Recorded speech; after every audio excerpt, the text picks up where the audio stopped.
السلام عليكم ورحمة الله وبركاته. الحمد لله نحمده ونستعينه ونستغفره ونعوذ بالله من شرور أنفسنا ومن سيئات أعمالنا. من يهده الله فلا مضل له ومن يضلله فلا هادي له، وأشهد أن لا إله إلا الله وحده لا شريك له، وأشهد أن محمدًا عبده ورسوله.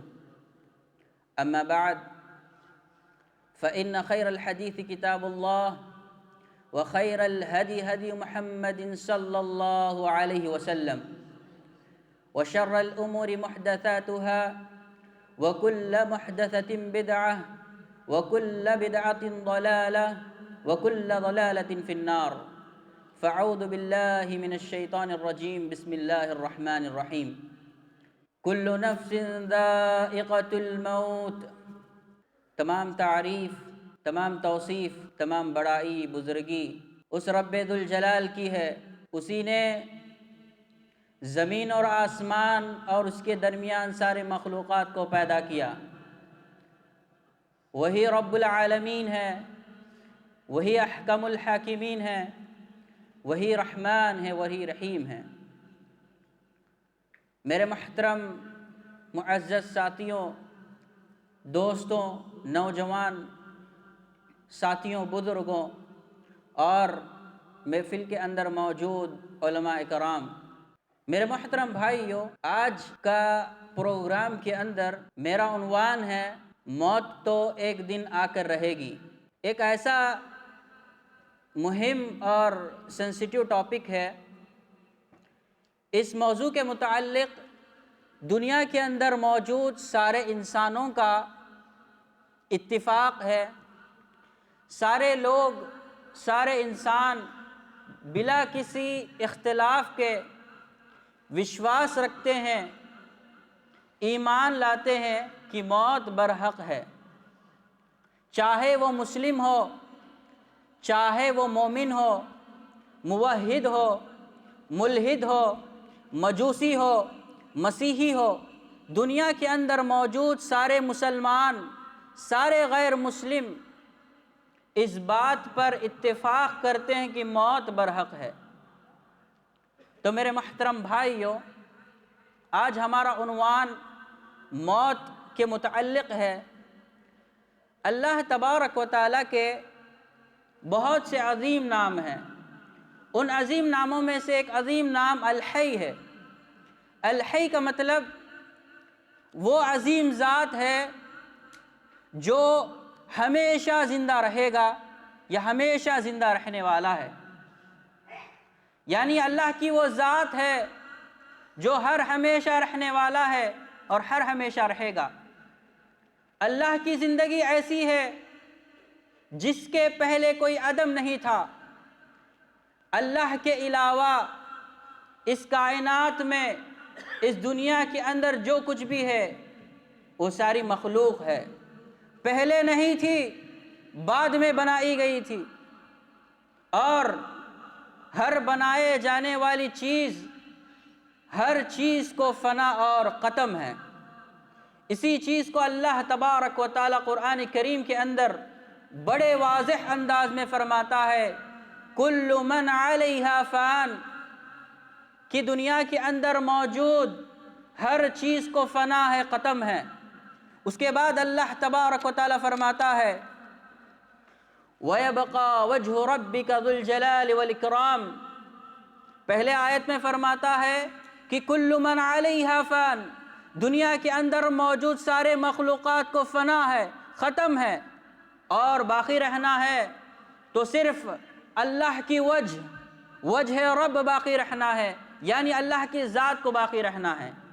آپ مثال کے طور پہ دنیا کی high quality, high standard product لے لیں، لیکن ہر پروڈکٹ کا ایکسپائر ڈیٹ ہوتا ہے. ہر پروڈکٹ کو فنا ہے، ختم ہے، اور وہ ایک ذات ہے وحدہ لا شریک ہے جو اللہ تبارک و تعالیٰ ہے، جو ہر ہمیشہ رہے گا، ہر ہمیشہ رہنے والا ہے. دنیا کے مخلوقات میں سے بہت سے مخلوقات کو اللہ تبارک و تعالیٰ نے زندگی عطا کی. ان کو زندہ کرنے سے پہلے یہ زندگی سے محروم تھے۔ کون ہے وہ ذات جو موت کے بعد زندگی کے بعد موت عطا کرتا ہے؟ اللہ تبارک و تعالی قرآن کریم میں فرماتا ہے یخرج الحی من المیت ویخرج المیت من الحی۔ وہ اللہ کی ذات ہے، وہ ایک ہی تنہا ذات ہے جو مردے سے زندہ کرتا ہے اور زندے سے مردہ کرتا ہے۔ کوئی اور ہے جو اللہ کے علاوہ مردے سے زندہ کرنے والا اور زندے سے مردہ کرنے والا؟ صرف اللہ ہی کی ذات ہے جو مردے سے زندہ کرتا ہے اور زندے سے مردہ کرتا ہے۔ اس کے بعد اللہ تبارک و تعالی تمام لوگوں کو تنبیہ کرتا ہے، ڈراتا ہے، آگاہ کرتا ہے۔ انسان جس طرح اپنی زندگی کے اندر غفلت میں ڈوبا ہوا ہے، ڈراتا ہے، تنبیہ کرتا ہے، فرماتا ہے کل نفس ذائقۃ الموت۔ میرے تمام بھائیوں، بزرگوں، دوستوں، اللہ تبارک و تعالی ہمیں تنبیہ کر رہا ہے، ڈرا رہا ہے، فرماتا ہے کہ ہر نفس کو، ہر جاندار کو موت کا مزہ چکھنا ہے۔ میرے محترم بھائیوں، ہر نفس، اس کے اندر ہم بھی موجود ہے، میں بھی ہوں، آپ بھی ہے، ہم سب بھی موجود ہے۔ اللہ فرماتا ہے کہ ہر نفس کو موت کا مزہ چکھنا ہے۔ نفس کون ہے؟ نفس یہ چیز ہے جو مخلوق کے اندر سانس لیتے ہیں، سانس لینے والے مخلوقات کو نفس کہتے ہیں۔ تو ہر نفس کو موت کا مزہ چکھنا ہے۔ انسانوں کو چکھنا ہے، جانوروں کو چکھنا ہے، درختوں کو چکھنا ہے۔ ایک جگہ اللہ تبارک و تعالیٰ فرماتا ہے وَالصُّبْحِ إِذَا تَنَفَّسَ، یعنی اللہ تبارک و تعالیٰ یہ کہتا ہے کہ صبح بھی سانس لیتی ہے، یعنی صبح کو بھی مرنا ہے، شام کو بھی مرنا ہے۔ ایک جگہ پہ نبی کریم صلی اللہ علیہ وسلم کے متعلق اللہ تبارک و تعالیٰ فرماتا ہے أَفَإِن مِتَّ فَهُمُ الْخَالِدُونَ، أَفَإِن مِتَّ فَهُمُ الْخَالِدُونَ، اگر آپ کو موت آ جائے، یعنی نبی کریم صلی اللہ علیہ وسلم کو اگر آپ کو موت آ جائے، کیا باقی لوگ اس دنیا کے اندر ہمیشہ رہیں گے؟ یعنی دنیا کے اندر کسی کو ہر ہمیشہ نہیں رہنا ہے، دنیا کو چھوڑنا ہے، یہ ٹیمپرری زندگی ہے۔ تو میرے محترم بھائیوں، آگے اللہ تبارک و تعالی موت اور زندگی کے متعلق بڑی تفصیل سے بہترین انداز میں ہمیں سمجھاتا ہے۔ فرماتا ہے تبارک الذی بیدہ الملک، بابرکت ہے وہ ذات جس کے ہاتھ میں ملک ہے، بادشاہیت ہے۔ بابرکت ہے وہ ذات جس کے ہاتھ میں ملک ہے، بادشاہیت ہے۔ وَهُوَ عَلَى كُلِّ شَيْءٍ قَدِيرٌ، وہ ایسا ذات ہے جو ہر چیز پہ قادر ہے۔ اس کے بعد اللہ تبارک و تعالیٰ فرماتا ہے الذی خلق الموت والحیات، فرماتا ہے وہ بابرکت ذات ہے جس کے ہاتھ میں، جس نے زندگی اور موت کو پیدا کیا۔ بابرکت ذات ہے وہ جو موت اور زندگی کو پیدا کیا۔ کیوں پیدا کیا؟ آگے فرماتا ہے لِيَبْلُوَكُمْ أَيُّكُمْ أَحْسَنُ عَمَلًا، تاکہ تمہیں آزمایا جائے، تاکہ تمہیں امتحان لیا جائے، تاکہ تمہیں ٹیسٹ لیا جائے۔ أَيُّكُمْ أَحْسَنُ عَمَلًا، کہ تم میں سے بہتر عمل کون کرتا ہے، اچھا عمل کون کرتا ہے، گڈ ڈیڈز کون کرتا ہے۔ تو اللہ تبارک و تعالیٰ انسانوں کو اس لیے بنایا تاکہ تمہیں آزمایا جائے، امتحان لیا جائے، ٹیسٹ لیا جائے۔ تو مفسرین میں سے بہت سے مفسرین بہت باتوں کو سمجھایا ہے، بتلایا ہے۔ امام سدی رحمۃ اللہ علیہ جو کہ تابعی ہے، مفسر ہے، کہتے ہیں احسن عملا، بہترین عمل کیا ہے، اچھا عمل کیا ہے، اس کا ڈیفینیشن کیا ہے؟ تو امام سدی رحمۃ اللہ علیہ فرماتے ہیں انسان کا اپنے زندگی میں سب سے بہترین عمل موت کی یاد ہے۔ موت کی یاد ہے، موت کے لیے تیاری ہے، جنت کو پانے کی کوششیں ہیں، جہنم سے بچنے کی کوششیں ہیں۔ الذی خلق الموت والحیات لیبلوکم ایکم احسن عملا، تاکہ تمہیں امتحان لیا جائے تم میں سے کون اچھا عمل کرتا ہے۔ تو کیا عمل ہے؟ موت کی یاد ہے، موت کے لیے تیاری ہے۔ تو میرے محترم بھائیو، موت کو سمجھنے کے لیے ہمیں زیادہ وقت لگانے کی ضرورت نہیں۔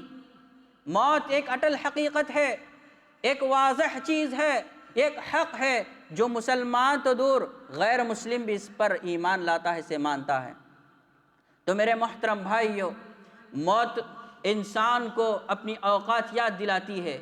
اے انسان، تو کتنا بھی بڑا ہو جا، تو کتنا بھی جمالے کمالے، تیرے پاس کتنا بھی شہرت ہو، طاقت ہو، حکومت ہو، لیکن آخر میں تجھے جانا ہے مٹی کے اندر۔ تو میرے محترم بھائیو، تو ہمیں اپنے آپ کو زندگی کی حقیقت کو سمجھنا چاہیے۔ تو میرے محترم بھائیو، دنیا کے اندر بہت سے لوگ آئے ہیں، اچھے لوگ بھی آئے ہیں، برے لوگ بھی آئے ہیں، ظالم بھی آئے ہیں، متکبر بھی آئے ہیں۔ دنیا کے اندر ایک شخص ایسا گزرا جو اپنے آپ کو کہتا تھا انا ربکم الاعلی، دنیا کا میں سب سے بڑا رب ہوں۔ متکبر تھا، اللہ کی فرمانوں کو ٹھکراتا تھا، دین اسلام کو ٹھکراتا تھا، دنیا کے اندر تکبر سے چلتا تھا اور زندگی کو غفلت میں گزار رہا تھا، موت کو بھول گیا تھا۔ لیکن جب موت آ گئی، موت اسے پکڑنے لگی تو وہ ڈر گیا، خوف کھا گیا۔ وہ شخص ہے فرعون۔ اپنے آپ کو کہتا تھا کہ میں دنیا کا سب سے بڑا رب ہوں، موت کو بھول گیا تھا وہ۔ لیکن جب موت شکست دی، اللہ سے گزارش کرنے لگا اے اللہ میں اسلام کو قبول کرتا ہوں، لیکن اللہ نے اس کے اسلام کو قبول نہیں کیا۔ تو میرے محترم بھائیو، بڑے بڑے متکبر، بڑے بڑے ظالم لوگ اس دنیا کے اندر آئے، موت نے انہیں ڈرا دیا، موت نے انہیں کپا دیا۔ تو میرے محترم بھائیو، دنیا کے اندر بڑے بڑے لوگ آئے، متکبرین آئے، لیکن موت سے ڈر گئے۔ دنیا کے اندر ایسے نیک شخص آئے ہیں، اللہ تبارک و تعالیٰ نے ان کو دنیا کا سب سے بڑا ملک عطا کیا، حکومت عطا کی، اس کے بعد انہیں پیغمبری بھی عطا کی، اس کے بعد انہیں ان کے حکم سے جن و شیاطین چلتے تھے، ہوائیں چلتی تھی، لیکن اللہ تبارک و تعالیٰ نے انہیں حکومت دینے کے باوجود، ملک عطا کرنے کے باوجود، ان کے حکم سے جن و شیاطین چلتے تھے، لیکن اللہ تبارک و تعالیٰ فرماتا ہے ہرگز نہیں، بالکل بھی نہیں، کل نفس ذائقۃ الموت، ہر نفس کو موت کا مزہ چکھنا ہے، نبی بھی ہو، حکومت والے بھی ہو، بادشاہ بھی ہو، نیک بھی ہو، غریب بھی ہو، لیکن ہر انسان کو موت کا مزہ چکھنا ہے۔ تو جب اللہ کے یہ انبیاء، اللہ کے یہ اولیاء، دنیا کے بڑے بڑے بادشاہ اس دنیا کو چھوڑ کر جا رہے ہیں، کیا ہم آج سمجھ رہے ہیں کہ ہم دنیا کے اندر ہمیشہ رہیں گے؟ کیا ہم ہمیشہ رہنے والے ہیں؟ جب دنیا کے اندر بڑے بڑے بادشاہ، بڑے بڑے نبی، انبیاء، اولیاء اس دنیا کو چھوڑ رہے ہیں، تو کیا ہم آج اور کل، کیا ہم اس دنیا کے اندر ہر ہمیشہ رہیں گے؟ تو میرے محترم بھائیو، دنیا کے اندر ہمیشہ کسی کو نہیں رہنا ہے۔ میرے محترم بھائیو، ہم اپنے ان ہاتھوں سے کتنے لوگوں کو مٹی دیا، اپنے رشتہ داروں کو، اپنے بھائیوں کو، اپنے دوستوں کو، اپنے محلے والوں کو، پڑوسیوں کو ہم نے مٹی دیا، ہم نے ان کو کفنایا، دفنایا، لیکن ہمیں ہمارے دل کے اندر ایک لمحے کے لیے بھی خیال نہیں آیا ہمیں بھی اس قبر میں سونا پڑے گا، ہم پر بھی مٹی ڈالی جائے گی، ہم کو بھی نہلائیں گے، ہم کو بھی دفنائیں گے۔ تو میرے محترم بھائیو، ایک شاعر کہتا ہے بہت ہی مختصر تاریخ زندگانی ہے، کسی کے گود میں آنا ہے، کسی کے دوش پر جانا ہے۔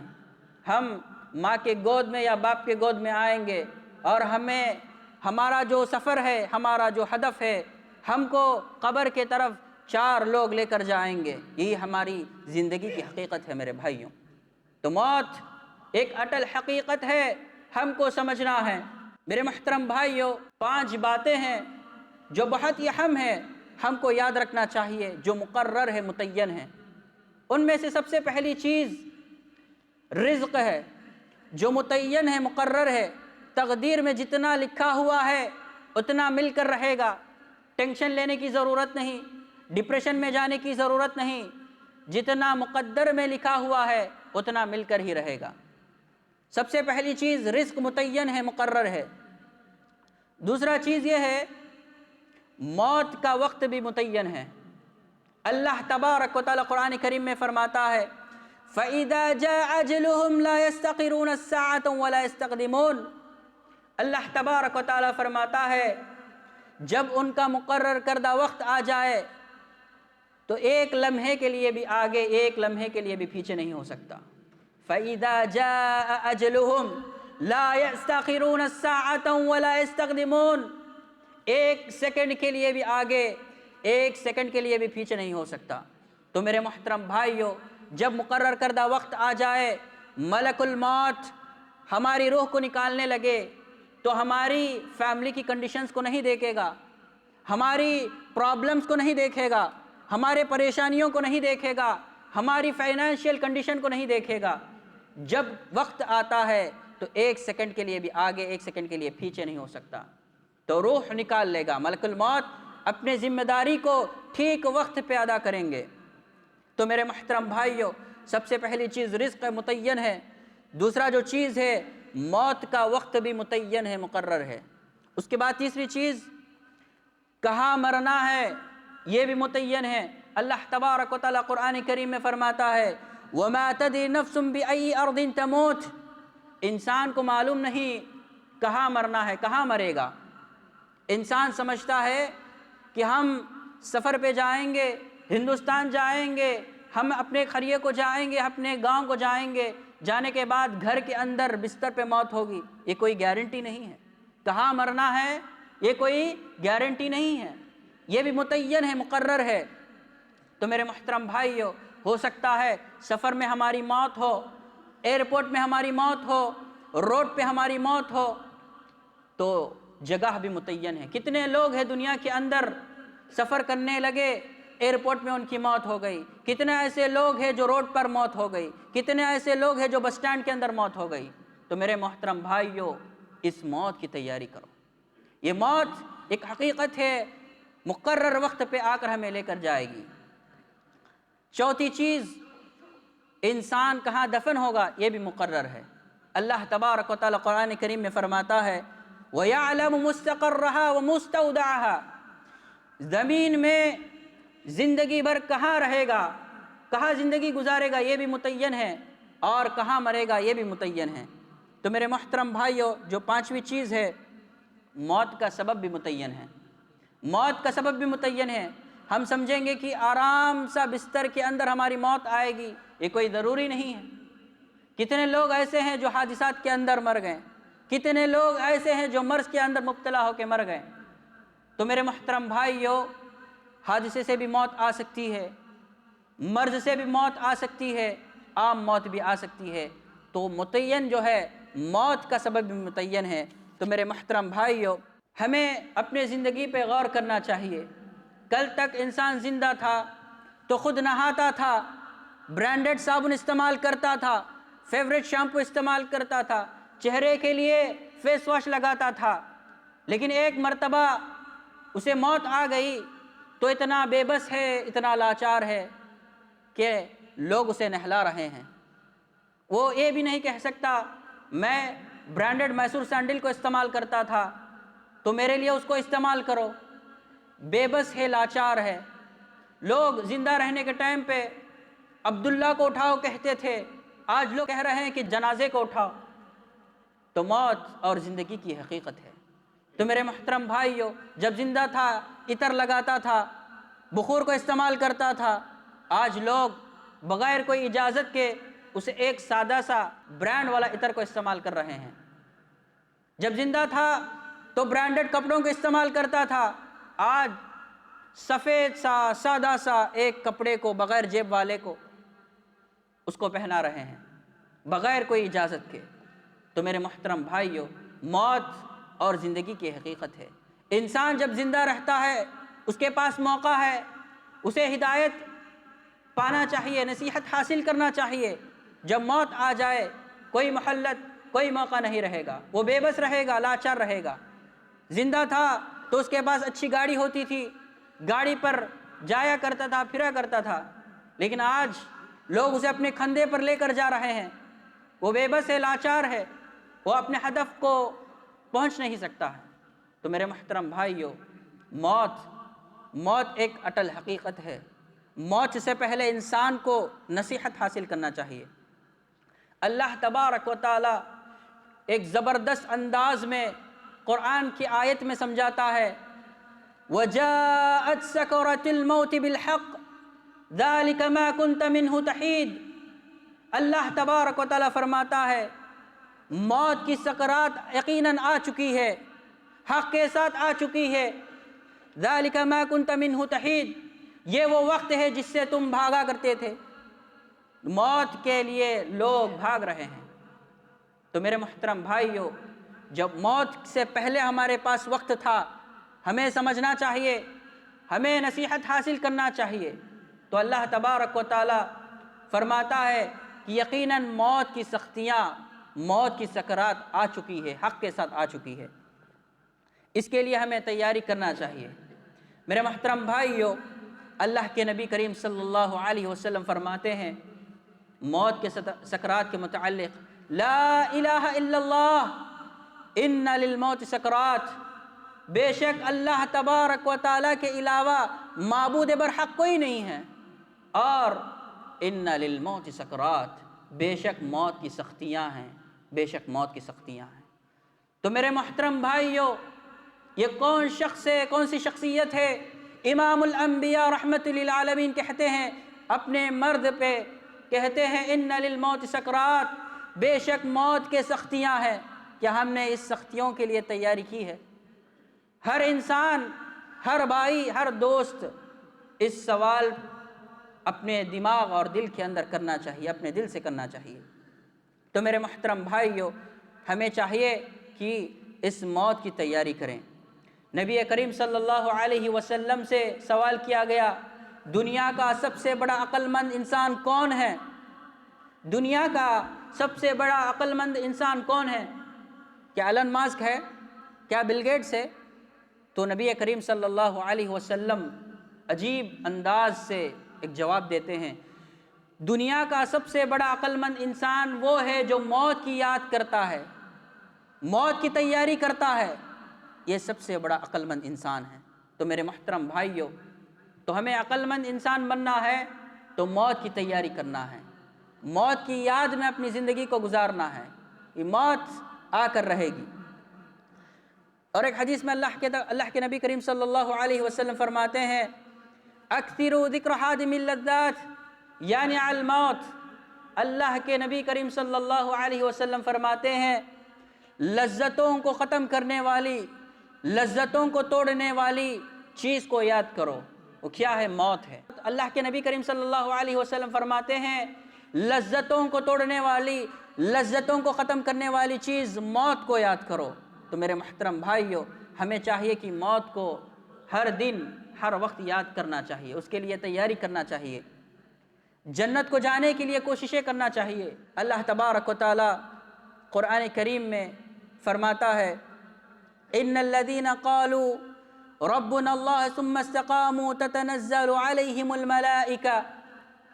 میرے محترم بھائیو، صرف ایک آیت کی تفصیل کر کے میں اپنے بات کو ختم کرتا ہوں۔ اللہ تبارک و تعالی فرماتا ہے ان الذين قالوا ربنا الله، جو یہ کہتا ہے ہمارا رب اللہ ہے۔ میرے محترم بھائیو، کوئی ایسا بھی ہے کہ جو کہتا ہے، جو یہ نہیں کہتا ہے کہ ہمارا رب اللہ ہے؟